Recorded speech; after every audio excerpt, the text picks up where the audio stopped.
It was important to us to create an intervention that is timeless, peripherally perceptible and interactive on demand.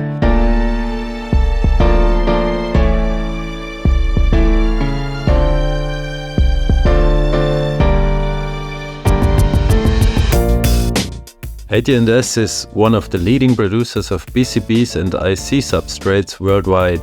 AT&S is located in Leoben in Austria, and there, as an addition to the campus and factories, they built a new hybrid office building which also hosts a visitor center.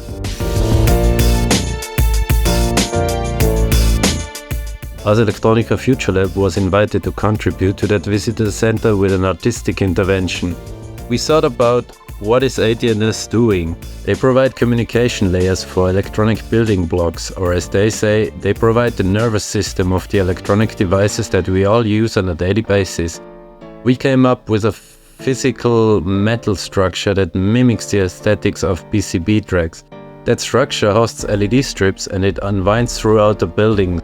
Light signals travel along those tracks and represent different sources of data, such as the movement of people in the building. On those tracks, occasionally, there are screens which act as a deciphering layer.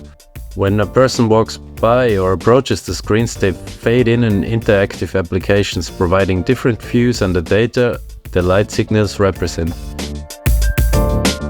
It was important to us to create an intervention that is timeless, peripherally perceptible and interactive on demand, and that it communicates the core principles of what the company is doing, not only for the visitors, but also for the employees who are working in that building every day.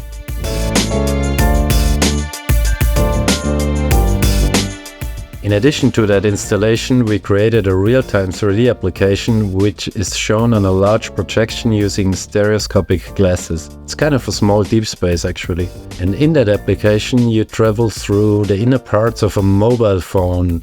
So on that journey you see and learn about AT&S core technologies.